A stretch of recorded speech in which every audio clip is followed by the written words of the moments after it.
Alright, so this is just going to be a very quick video showing how to replace the battery, the hard drive, and the RAM on this HP Pavilion DV6. Specific model number is DV6-2150US. Alright, so to remove the battery, very easy. There's this little latch here. You just slide it over. It pops out, and there you go. So the battery model number, oh, it looks like they replaced this battery before, so I don't have the actual model. It looks like they wrote this model here BC06, but I don't see the actual model. You'll want to actually check your battery. There's usually an HP spare part number somewhere on here. If not, you can try searching BC06 and see what shows up.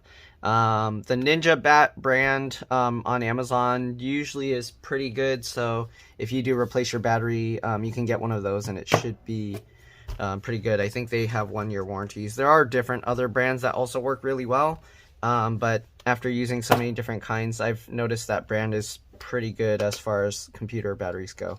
Alright, so anyways, now we're going to use a PH1 or JAS1 screwdriver to remove the screws here. The screws actually hold themselves in place, so they shouldn't come out of the cover. They should actually stay attached, and it should help you actually get a gap here to lift up the cover. So you just pop it up just like that. So beforehand, I actually cloned the hard drive to an SSD. We're upgrading to an SSD because SSDs are a lot faster. They're more reliable. They don't have any issues with being like knocked around and stuff like regular hard drives. So yeah, if you're going to replace your hard drive, I highly recommend an SSD over these traditional spinning drives. These spinning drives are a lot slower, and if you drop your computer while it's running, there's a good chance you're gonna destroy it. Alright, so anyways, once you get the cover off, you can see it has these little plastic tabs.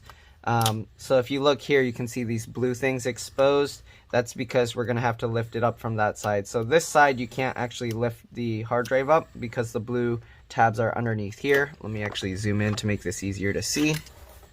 Okay, so what you're going to do is you're going to get that tab out from that gap, and then we're going to lift up here. Alright, so now you can see this drive comes up, but you want to be careful because the cable is plugged in underneath, and if you just yank it real quick, you can actually break this cable. Alright, so now what we're going to do is I like to use my fingernail here in the little gap, and then I kind of pry out the connector this way. It can be tough. If you can actually grab both sides between here, you can actually use that to hold on to the connector real tight and then pull the drive back. Don't pull the connector, because if you pull the connector, you can accidentally yank the cable out. So just hold the connector here as hard as you can and kind of put your weight down against the case so that you don't accidentally like slide your hand back. So hold that and then pull the entire drive. You might want to kind of wiggle it a little, it helps, and there we go. Underneath here you can actually see the wireless card. So if you need to replace the wireless card for some reason, it's right there, right? Black cable goes to the black arrow, grayish white cable goes to the white hollow arrow. All right, so there we go. Now we're going to transfer this hard drive over. There's 4 screws holding this bracket thing in place. So we're just going to take those 4 screws out, again using the PH1 or JAS1 screwdriver. Okay, so we're going to take all those out, just like this.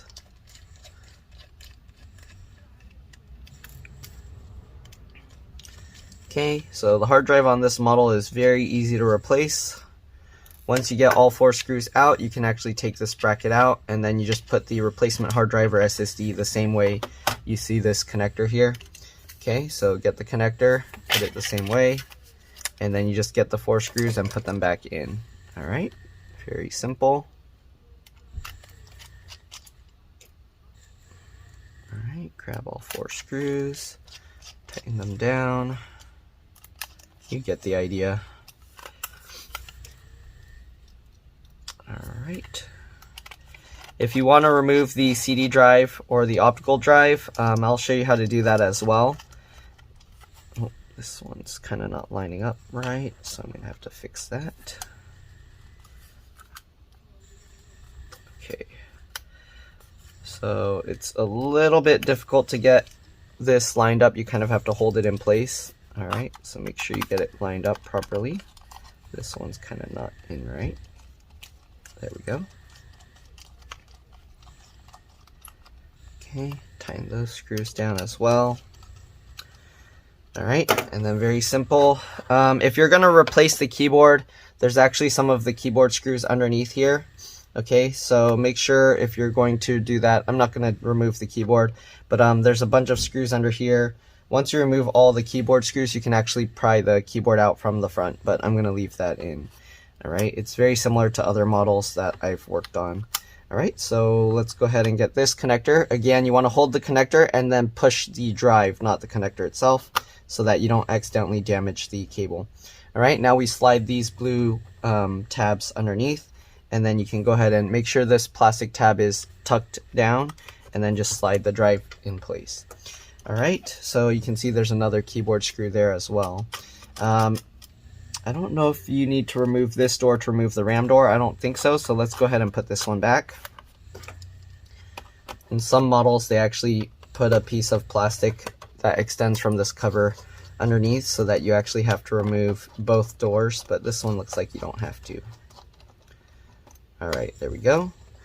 Okay, so now what we're going to do is undo the RAM. Well, I guess let me show you the CD drive, optical drive first.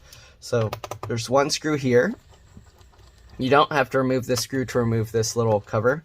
But if you're removing the optical drive, you remove this screw, and then there's the CD drive here. I like to just use my fingernail sliding it up and down as I kind of pull on it, and there we go. So there's the CD drive or the optical drive. If you don't really use CDs, you can actually buy a second hard drive adapter for this, where you can actually put a hard drive in the place of the CD drive, and then you can actually have two hard drives in this computer. All right, so if you don't like the cost of the SSD, you can get a smaller SSD. Usually a 480 gig SSD is decent for most people, and then the price difference isn't too much for like a 240 gig or 120 gig, so I don't really see the point of doing that unless you want like more than 1 terabyte of storage. Then you can put a spinning drive in there that's like 1 terabyte or something. All right, so now we're going to change the RAM. Let's just undo all these screws. Okay, again, I put back the optical drive screw. These are all PH1 JS1 screws, so you don't need to switch screwdrivers. All right, so now we got all those screws undone. We're going to go under here and lift this up just like this. So there's only those 3 screws, this one, and that one. All right, then you kind of get that up, wiggle it around, and there we go. So there's the BIOS, CMOS, or real-time clock battery under here. If you want to take this out, there's a piece of tape, peel it off, and then this kind of thing has a spring in here, so you basically push the battery in from this side, and then you can lift it out. But we're going to leave that in there. And then there's another card here. I think this is for an M SATA SSD, but I'm not 100% sure. Anyways, let's go ahead and remove the RAM. So you pull those 2 tabs to the side, pops out like this. The RAM is PC3 8500S, 8500S, all right? So, yeah, I think I peeled up the other one. So as long as you get RAM that's PC3 8500, you should be okay. In some cases, the RAM will work with different speeds. So if you want, you can try it out. I don't know what's compatible with every motherboard. So if you're willing to deal with returns and stuff, you can go ahead and order faster RAM and try it out. I think my customer kind of wanted to try faster RAM on another model. I don't remember if it was this one. It might be. Maybe it was this one. Yeah, okay. So I think they wanted to try faster RAM. So this is DDR3L 1600. So this is a faster RAM. So we'll see if the computer boots up with this. If it doesn't, I am going to have to order different RAM. So we'll find out. Okay. We'll just plug this all in and see what happens. If it doesn't work, then we're going to have to order the other type of RAM. All right, so now we got that in. Let's go ahead and put the battery. I'm going to test it before I put that cover on, just in case I have to return the RAM. All right, so let's go ahead and open up this computer and then power it up. Okay, do I need to plug it in? Oh, okay, there we go. Alright, computer is booting up, so we should be good. it looks like you can use that kind of RAM. Oh, it looks like their battery, is their battery dead?